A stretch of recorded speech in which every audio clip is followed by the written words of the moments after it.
नमस्कार दोस्तों, स्वागत है आपका A to Z स्टोरीज अद्भुत ऑफिशियल पर।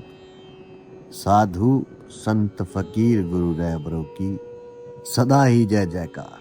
क्या कभी आपके भीतर भी ये सवाल उठा है कि संतों ने कहा है कि परमात्मा सबके भीतर विद्यमान है, सबके भीतर समाया हुआ है परमात्मा, और बिल्कुल सही है।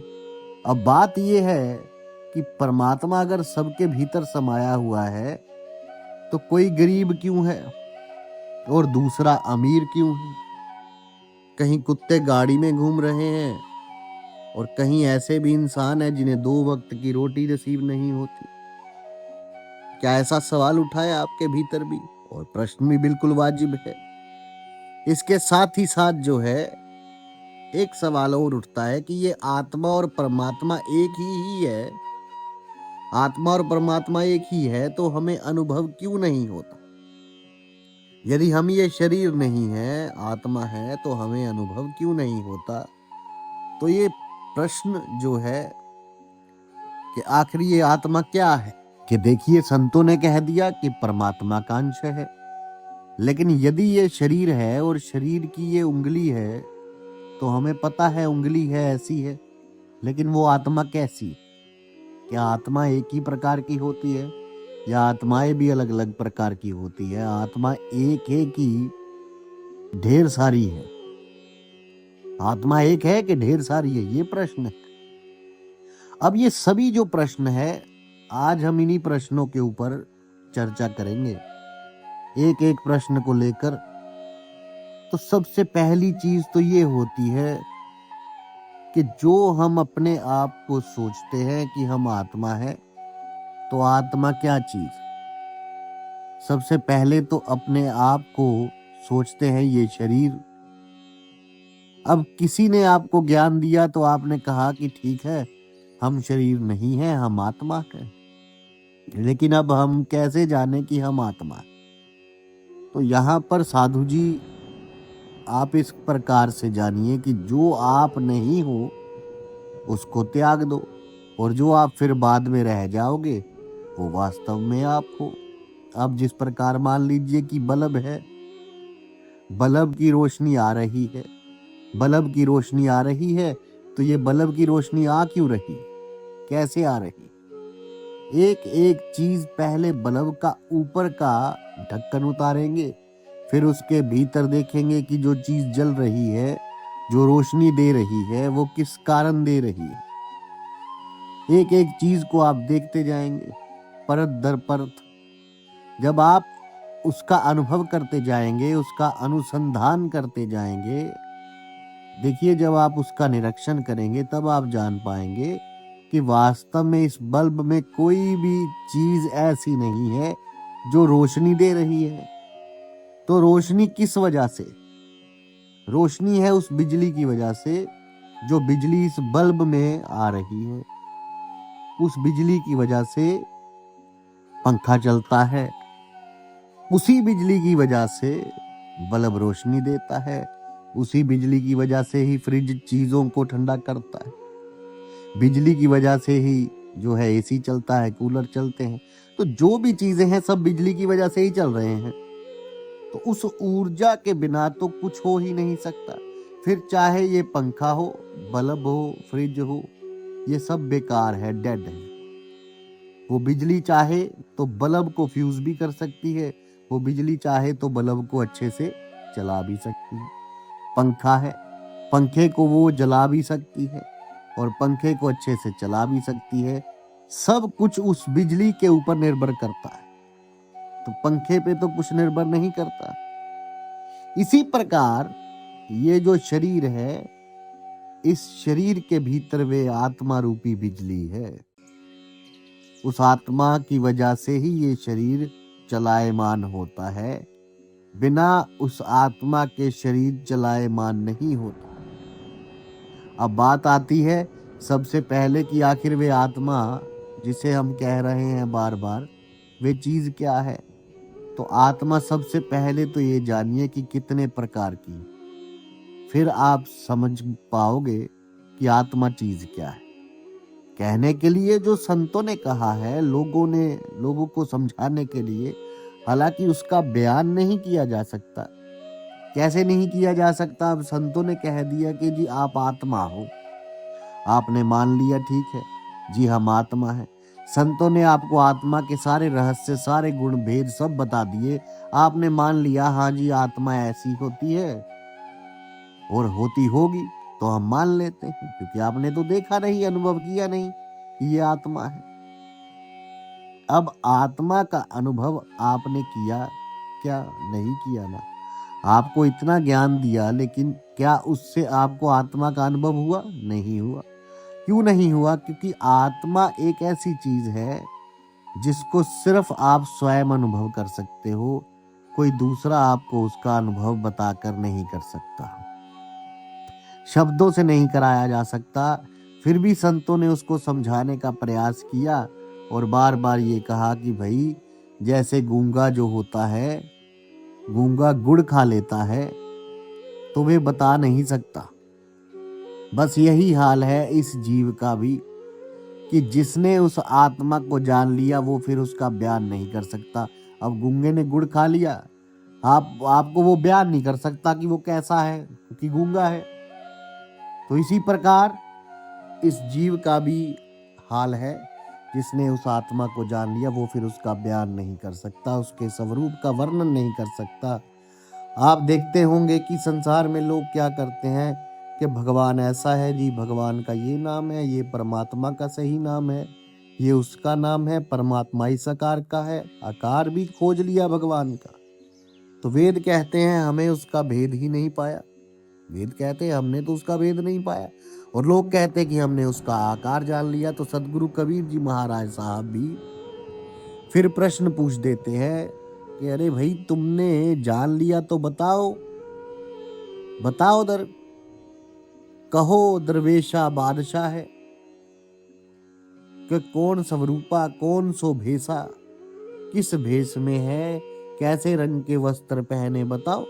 अब आप लोग देखिए कि कबीर साहब जो है, सदगुरु कबीर जी महाराज, उनको अक्सर दिखाया जाता है बूढ़ा, बूढ़ा दिखाया जाता है, सफेद दाढ़ी। तो चलिए ठीक है, हम तो संत कबीर जी के बारे में बात करते हैं, लेकिन कबीर साहब जिनको कहा गया है सत्य कबीर, सतगुरु कबीर, उन सतगुरु की बात हो रही है कि उन सतगुरु को भी दाढ़ी में मूंछ में दिखाया जाता है कि जैसे वो बहुत बूढ़े हो, जबकि सतगुरु क्या कभी बूढ़े होते हैं? नहीं होते। ना वो बालक होते हैं, ना जवान होते हैं, ना बूढ़े होते हैं, क्योंकि आत्मा ही ना बालक है, ना जवान है, ना बूढ़ी है, ना स्त्री है, ना नारी है, ना पुरुष है। आत्मा तो कुछ भी नहीं, उसे सत्य कबीर कहा गया। तो इन सब से परे है आत्मा, तो सतगुरु को कैसे बूढ़ा दिखा दिया जाता है? तो ये सब कुछ मन की कल्पनाएं हैं और कहीं नहीं है ये लिखा। तो कबीर जी महाराज साहब की वाणी में क्या आएगा कि ना वो वृद्ध है, ना वो बालक है। देखिए, अब यहाँ देखिए क्या लिखा है, सतगुरु जी ने साहब कहते हैं कि टरया नहीं टरता रे, जो दीपक जलता रे, बिन चरणों चलता रे, जो नीका का नौका सलीता रे, बहंगी साहेब फलता रे, और रूप विशाला रे, कुछ विरद ना बाला रे, कि उसका रूप जो है वो बड़ा ही विशाल है, ना वो वृद्ध है अर्थात बूढ़ा है, ना वो बाला है मतलब बालक भी नहीं है। जहाँ मुकुट ना माला रे, ना मुकुट है ना माला है, किंतु लोग क्या करते हैं, कबीर साहब के सिर पर मुकुट रख देते हैं। जो सतगुरु जो है उनके सिर पर मुकुट रख देते हैं कि वे तो राजा के समान दर्शनीय है, तो लो जी मुकुट रखो। क्या कहा कि जोगी आपदा रे, ओ नजर निहाला रे, कि कोई पारख पावे रे, निज ध्यान लगावे रे। किसका ध्यान लगाना है? बोले निज ध्यान लगावे रे, वही परख पाता है उसको, वही पारखी उसको पा पाता है। जो अन्यत्र न जावे रे, जो परमात्मा को छोड़कर कहीं दूसरे की नहीं पूजा करता और निज पद दर्शावे रे, उसके बाद जो है वो मालिक जो है उसको अपना निज पद दिखाते हैं। और उसके बाद फिर जून ना आवे, उसके बाद जूनी धारण नहीं करनी पड़ती। तो कबीर जी महाराज साहब यहाँ स्पष्ट कर रहे हैं कि वो परमात्मा जो है, प्रभु जो है, कुल मालिक जो है, वो ना वृद्ध है ना बाला है। वो परमात्मा, उसके बारे में समझिए। और जब सदगुरु कबीर जी महाराज साहब ये कहते हैं कि परमात्मा और आत्मा दोनों लगभग एक ही है, तो फर्क क्या है? फर्क भी आपको बताएंगे। क्या कहा, क्या कहते हैं? निर्गुण नह कामी रे, साहेब निज धामी रे, अवगत धन नामी रे, है सुमरत स्वामी रे, रट आठो जामी रे, ओ मानिक जरदारे, नजरों नहीं परदारे, चाहे सो करदारे, सब पीरा हरदारे, रीते सर भरदारे। तो ये सब कुछ किस में दिया गया है? ये अमर ग्रंथ साहब, जो साहब का सूक्ष्म वेद है, उसके त्रिभंगी छंद में ये सारी चीजें बताई गई हैं। तो सदगुरु कबीर जी महाराज साहब के बारे में जो है, उन्होंने सब कुछ उस मालिक के बारे में बताया गया है।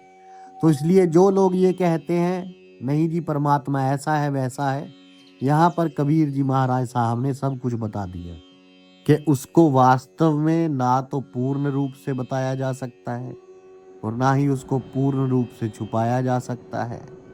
ऐसा है जैसे कि कोई व्यक्ति गूंगा जैसे गुड़ खा ले। अब एक सीधा सा सवाब हिसाब लगा लीजिए कि आपने एक रसगुल्ला खाया और जिसने गुड़ खाया उसने ये कहा कि गुड़ मीठा होता है, बड़ा स्वादिष्ट है। अब आपको चीनी खिलाई जाएगी, आपको रसगुल्ला खिलाया जाएगा, आपको गुलाब जामुन खिलाई जाएगी, आपको गुड़ भी खिलाया जाएगा, आपको सारी चीजें खिलाई जाएंगी, किंतु आपको पता नहीं लगेगा कि गुड़ का स्वाद कौन सा है अगर एक साथ सारी चीजें खिला दी जाए। क्यों? क्योंकि आपने कभी गुड़ खाया ही नहीं था। आपको अगर ये बता दिया गया कि भाई गुड़ का स्वाद मीठा होता है तो क्या होगा? क्योंकि आपने गुड़ खाया ही नहीं। आपको अगर चीनी खिला दी जाए तो वो भी मीठी लगेगी, आप बोलोगे ये गुड़ है। आपको पता नहीं है कि गुड़ क्या है। लेकिन क्या आपको बस बता दिया गया कि जिस व्यक्ति ने गुड़ खाया था वे बेचारा गूंगा था, लेकिन फिर भी किसी ने कह दिया कि मीठा होता है। तो रसगुल्ला भी मीठा ही है, गुलाब जामुन भी मीठी है, चीनी भी मीठी है, शक्कर भी मीठी है, सब मीठे हैं, लेकिन आपने गुड़ खाया नहीं।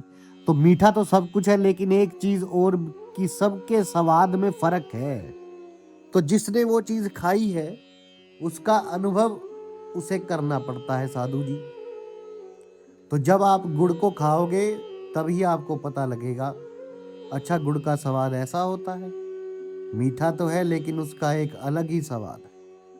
अब जब आपको कभी भी गुड़ खिलाया जाएगा, आंख बंद करके भी आप बता दोगे कि ये गुड़ का स्वाद है, लेकिन जब तक नहीं खाया तब तक पता लगेगा क्या? नहीं लगेगा।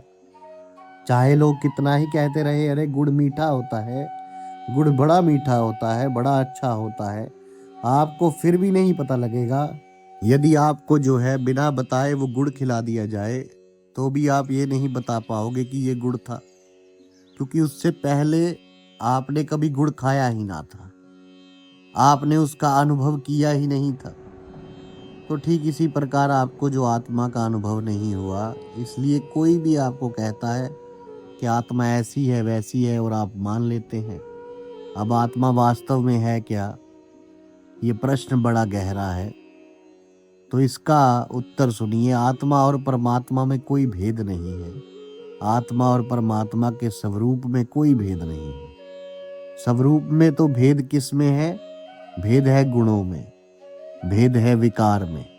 परमात्मा के भीतर कोई विकार नहीं होता, किंतु आत्मा के भीतर क्या विकार होता है? आत्मा के भीतर विकार नहीं होता, आत्मा के बाहर विकार होता है। अब जैसे कि एक सवाल है, उन्होंने कहा, जिन्होंने सवाल किया कि जो पानी है, घट जो है, घट माने मटका, कि पानी के भीतर मटका है और मटके के भीतर पानी है। पानी में घट घट में पानी है और जो मटका है वे मटका ही केवल बीच में है। और जब मटका फूट जाता है तब क्या होता है, पानी पानी में मिल जाता है।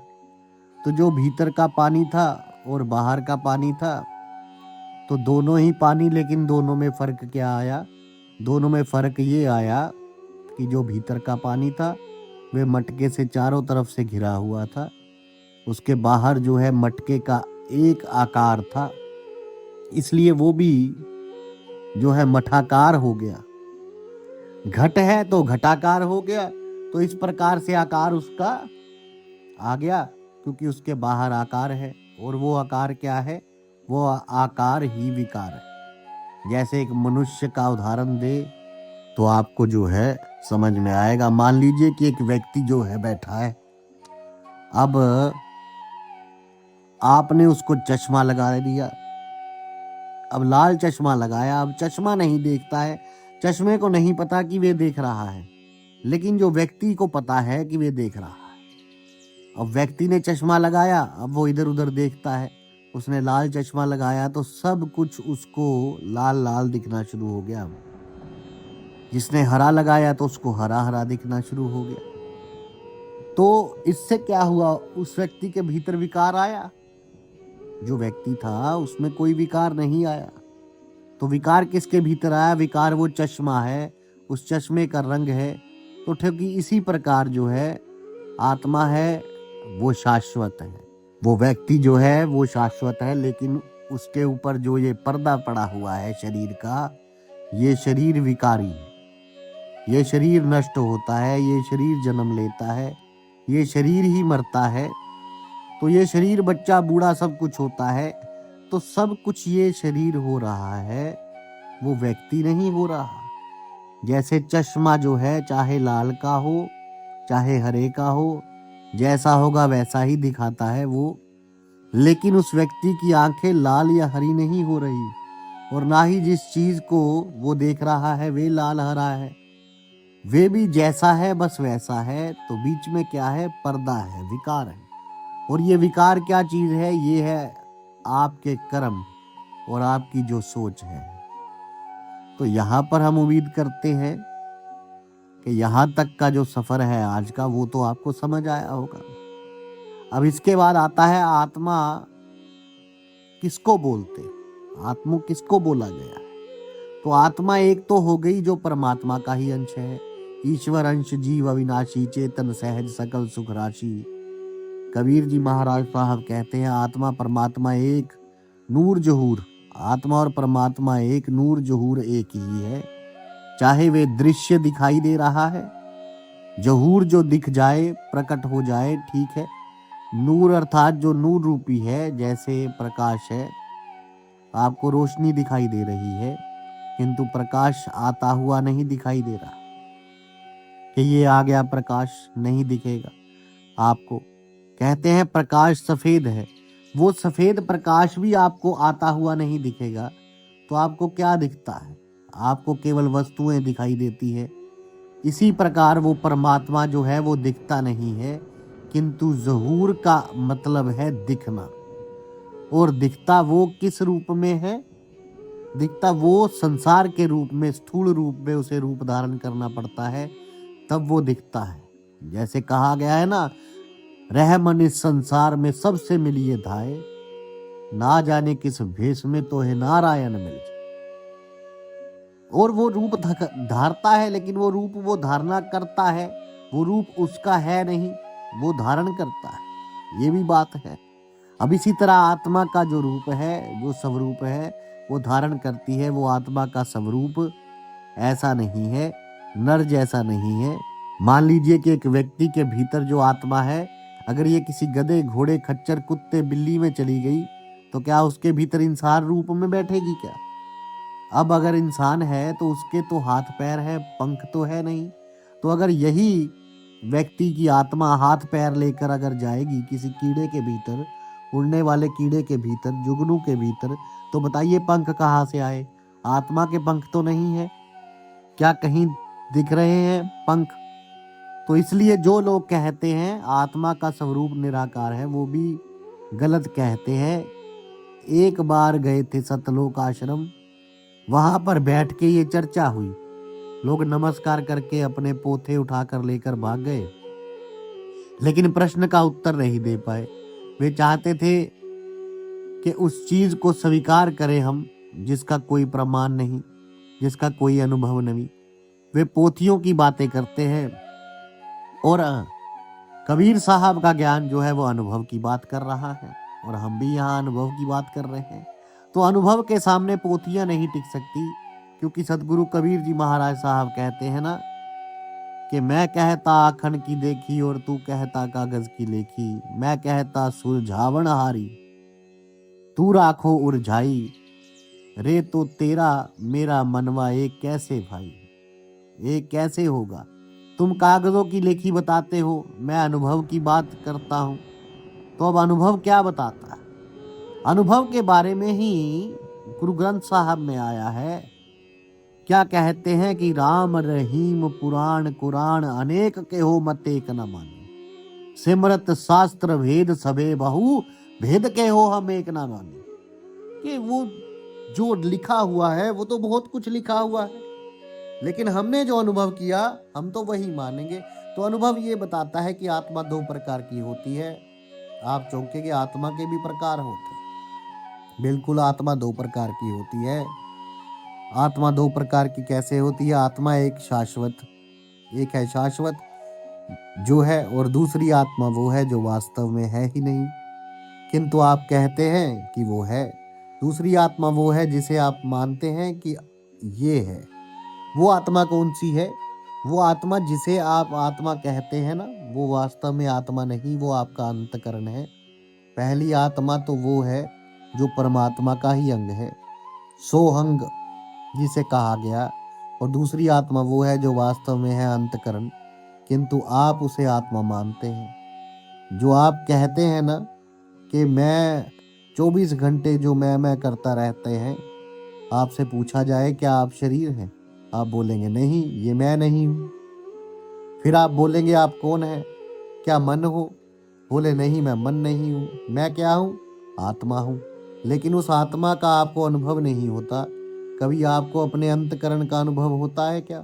नहीं होता है। तो ये जो अंतकरण है, अब इस अंतकरण को कहा गया है अंतकरण चतुष्टय। जब आप वेदों में पढ़ोगे, शास्त्रों में पढ़ोगे, उपनिषदों में, तो उसे कहा गया है अंतकरण चतुष्टय। 4 पदार्थ से मिलके बनता है अंतकरण, और यही अंतकरण जो है ये आपके पहले सवाल का जवाब भी है, जिसमें सवाल पूछा गया कि व्यक्ति जो है ऐसा क्यों होता है कि जब सबके भीतर कोई परमात्मा है, सबके भीतर वो परमात्मा है, तो कोई कष्ट भोग रहा है और कहीं कुत्ता जो है वो गाड़ी में घूम रहा है। तो ये पहले सवाल का जो है जवाब है साधु जी, उसके पीछे का भेद है आपका अंतकरण। अब ये अंतकरण क्या है? अब उस अंतकरण को जरा समझिए कि अंतकरण जैसे कि आपको बताया गया पदार्थ चतुष्टाय, तो पदार्थ चतुष्टाय में क्या आता है कि जो अंतकरण है पदार्थ चतुष्टाय, अब देखिए ये हो गया, ये आपका अंतकरण है, इसके भीतर सबसे पहले ये हो गया मन। सबसे पहले क्या हो गया? मन। और दूसरा क्या हो गया? दूसरा हो गया बुद्धि। तीसरा क्या हो गया? आपका चित्त। और चौथा हो गया आपका अहंकार। और इन्हीं चारों से मिलकर बनता है अंतकरण। तो ये हो गया आपका अंतकरण। क्या क्या हो गया? मन। दूसरा हो गया आपका बुद्धि, ज्यादा समय लग जाएगा तो ऐसे ही बता देते हैं कि ये हो गया आपका चित्त, और ये हो गया आपका अहंकार, अहम। अब जो लोग कहते हैं कि हम जानते हैं आत्मा को, वे इस आत्मा को जानते हैं। जो लोग कहते हैं कि हम आत्मा को जानते हैं, वो वास्तव में इस आत्मा को जानते हैं जो आपको बताया गया है। और जो व्यक्ति आत्मा को जानता है वो आत्मा को नहीं जानता है। जो आपको आत्मा बताई गई है वो लोग इसी आत्मा को जानते हैं। और जो व्यक्ति ये कहता है कि मैं आत्मा को जानता हूं, मुझे आत्मा के बारे में ज्ञान है, इसका मतलब वो झूठ बोल रहा है। स्पष्ट समझ लीजिए इस बात को। उसको आत्मा के बारे में कोई ज्ञान नहीं है, क्योंकि आत्मा को आप जान नहीं सकते हो, क्योंकि जाना हमेशा दूसरे को जाता है। और आत्मा कौन है? आत्मा का मतलब होता है स्वयं। आत्म का मतलब होता है स्वयं। हम स्वयं को जानते थोड़ी ना है, स्वयं का तो अनुभव होता है। हम स्वयं को देखते नहीं है कभी भी। स्वयं को कभी नहीं देखते, स्वयं का अनुभव होता है। आप स्वयं को देख सकते हैं क्या? नहीं देख सकते अपने भीतर। आपको शरीर दिखेगा, ये मेरा कुर्ता है, ये पेन है, ये मेरा कपड़ा है, मेरे पैर है, मेरे हाथ है, सब कुछ मेरा है। तो जो मेरा है मैं उसे देख सकता हूँ, जो मेरा है मैं उसे जानता हूँ, लेकिन जो मैं हूँ उस मैं को मैं देखता हूँ। तो ये सब झूठ है। हम मैं को नहीं देख सकते, आप अपने आप को स्वयं अंदर नहीं देख सकते।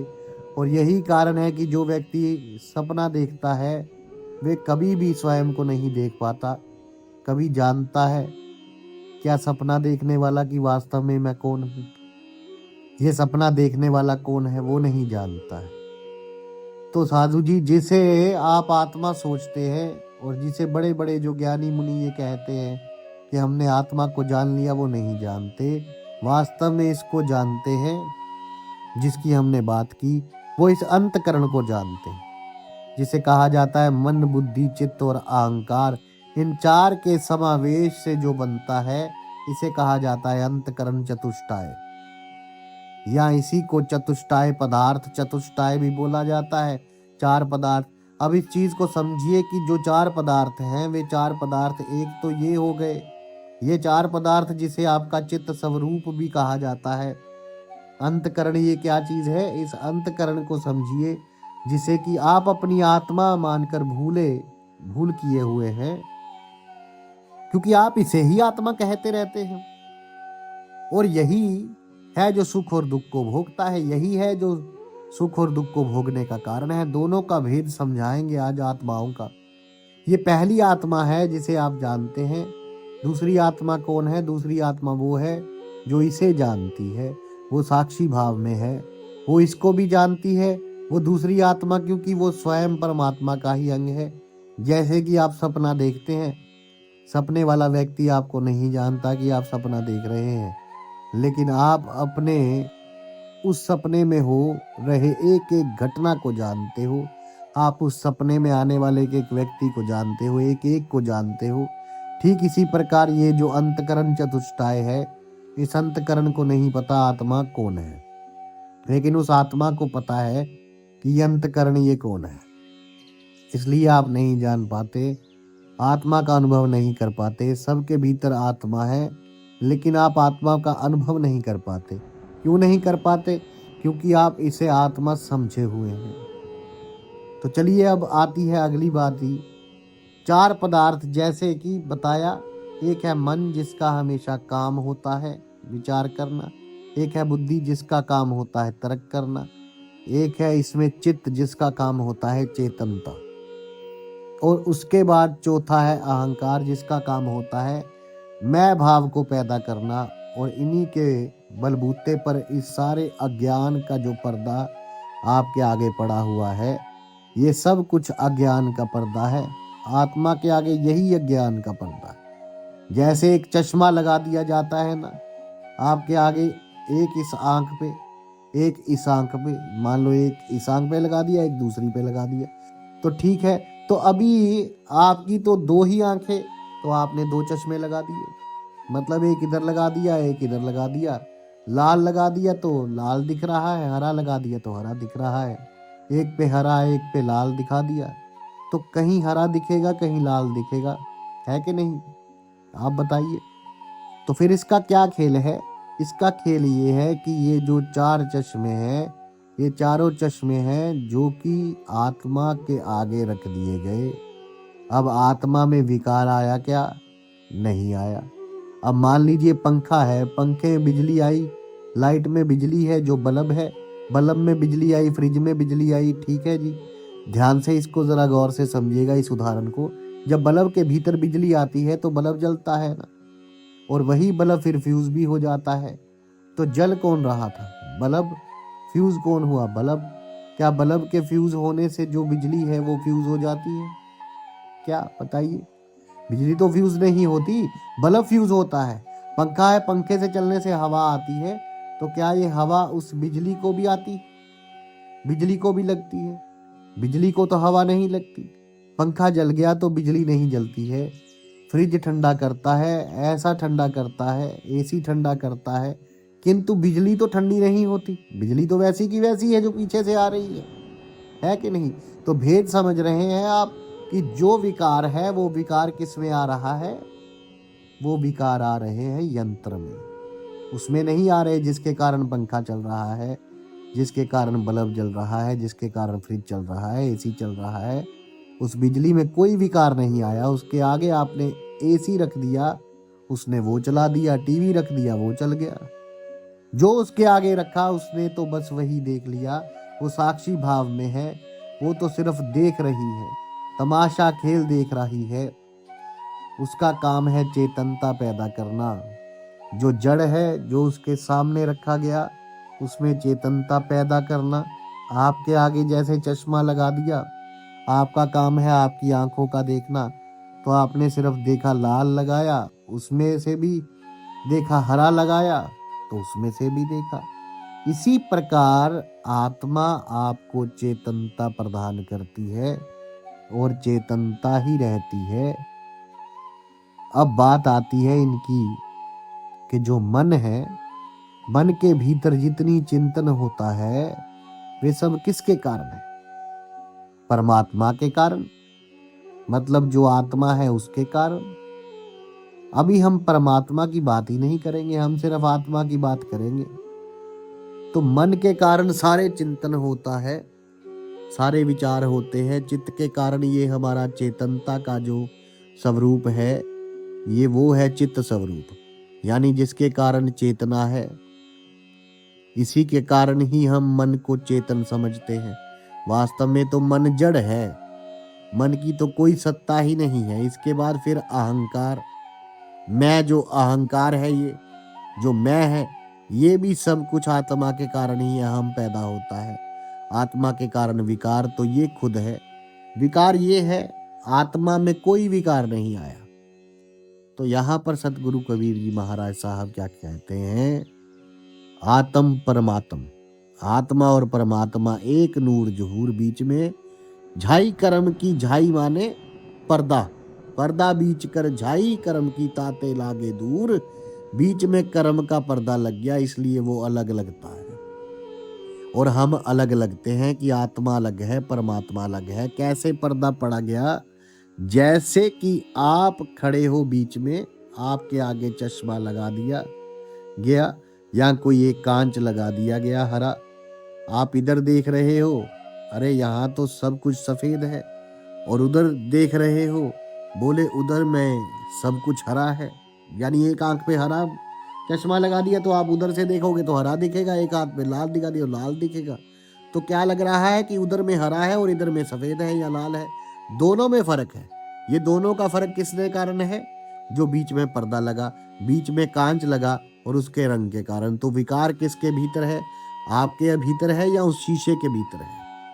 तो ये जाहिर सी बात है कि जो कांच लगा है उसके भीतर है। तो आत्मा में विकार तो नहीं होता है। विकार किस में है? विकार जो बोला जाता है ना कि आत्मा में विकार आ गया, आत्मा दुखी होगी, आत्मा सुखी हो गई। अरे एक सीधा सा उदाहरण आपको दिया बिजली का। बिजली ना जलती है, ना फ्यूज होती है, ना ठंडा होती है, ना गर्म होती है। बिजली तो बिजली है, वे बल्कि दूसरों को गर्म ठंडा ये सब करने में सहायक होती है। तो ठीक इसी प्रकार जो आत्मा है, आत्मा जो है कर्म करवाने में सहायक है। आत्मा जो है कर्म करती नहीं है, आत्मा कर्म करवाने में सहायक होती है। अब बात आएगी कि भाई फिर ये सारी चीजें कहाँ से, किसने ये ज्ञान दे दिया कि आत्मा ऐसा करेगी तो ऐसा हो जाएगा? आत्मा को ये शरीर धारण करना पड़ेगा, वो शरीर धारण करना पड़ेगा। कौन भोगता है? ये दुख कौन भोग रहा है? ये सुख कौन भोग रहा है? फिर है कि नहीं है? तो सवाल तो बड़ा वाजिब है कि भोग कौन रहा है? जब आत्मा कुछ करती ही नहीं तो सुख और दुख कौन भोग रहा है? वो सुख और दुख वो आत्मा भोगती है जिसे आप आत्मा कहते हैं, किंतु वास्तव में वे अंतकरण है। ये चार जो है, ये चार उसे भोगते हैं और कोई नहीं भोग रहा। ये चार है जो उसे भोगते हैं। अब देखिए, ये चार जब भोग रहे हैं मन, चित्त, बुद्धि और अहंकार। जब भी कोई व्यक्ति की मृत्यु होती है किसी की, तो यही चार होते हैं जो कि क्या करते हैं, इस शरीर को छोड़कर दूसरे शरीर में जाते हैं। और जो संस्कार होता है इस शरीर के, जो कर्म हमने किए हैं, वो आपके मन से छुपे हुए नहीं होते। ये जो आपका मन है यही काल है और यही चित्रगुप्त है, जो आपके गुप्त रूप से किए हुए कर्मों को भी जानता है। जो आप गुप्त रूप से कर्म करते हैं उनको भी जानता है, और जो आप सबके समक्ष किए हुए कर्मों को भी जो जानता है। अब बात आती है बुद्धि की। बुद्धि जैसी आपकी अभी है, बहुत से लोग आपने देखा होगा, सबके एक ही माँ बाप के दो बच्चे, किंतु दोनों के संस्कार अलग अलग। क्यों? क्योंकि उनके मन में, उनकी बुद्धि में जो पुराने संस्कार हैं पिछले जन्मों में, वो भी रहते हैं।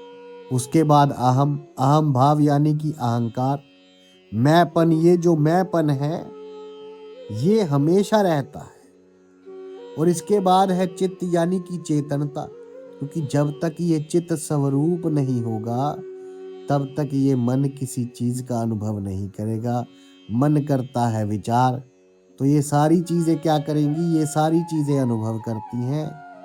आपके जो सुख का अनुभव होता है, आपको दुख का अनुभव होता है, खुशी का अनुभव होता है, गम का अनुभव होता है, वो सब कुछ करने वाला आपका ये अंतकरण है, आत्मा नहीं। तो क्या आत्मा बार बार शरीर धारण करती है? प्रश्न ये उठता है। हाँ, करती है, किंतु ये वाली आत्मा करती है जिसे अंतकरण कहा गया है। दो आत्मा बताएगी, एक शाश्वत, एक ये अंतकरण वाली। तो अंतकरण कहा गया है, लेकिन आप इसे आत्मा कहते हैं क्योंकि अंतकरण को आप जानते नहीं, तो आप इसे क्या कहते हैं? आप जानते हैं इसे आत्मा। अब ये चार पदार्थ जो हैं ये मनुष्य को क्या करते हैं? ये मनुष्य को फंसाते हैं। तो क्या ऐसा भी है कि मुक्ति कौन देता है? फिर मुक्ति भी चार पदार्थ ही देते हैं। अब वे चार पदार्थ कौन से हैं जो मुक्ति देते हैं? तो आइए जरा अब उनके बारे में हम बात कर रहे हैं, वार्तालाप चल रही है कि सदगुरु कबीर जी महाराज साहब क्या कहते हैं उनके बारे में। तो देखिए वे चार पदार्थ कौन से हैं? तो कबीर साहब महाराज यहाँ कहते हैं कि चार पदार्थ है अंकुरी, सूरत, नृत, मन, पवन, हजूरी। गगन मंडल में शब्द स्नेही, जानो हंसा साहेब यही। क्या कहते हैं कि चार पदार्थ है अंकुरी, अर्थात जो सबसे उत्तम जो चार पदार्थ है वो कौन से है? सूरत, नृत, मन और पवन। ये चारों जो है, ये चारों आपको क्या करते हैं? ये परम पद प्राप्त करवाते हैं। कैसे? बोला गगन मंडल में शब्द स्नेही। ये जो गगन मंडल में वो परमात्मा शब्द स्नेही कौन है? वो परमात्मा जो शब्द से स्नेह करता है। क्या कहा? जानो हंसा साहेब यही, और उसी को ही हे हंसो तुम साहेब, अर्थात मतलब परमात्मा जानो। तो ये ठीक है जी, तो ये करता है। अब हम जानते हैं कि ये मन है, जो इस मन के भीतर, अब देखिए मन यहाँ भी दे दिया साहब ने, मालिक ने, और मन जो है मन अंतकरण में भी है।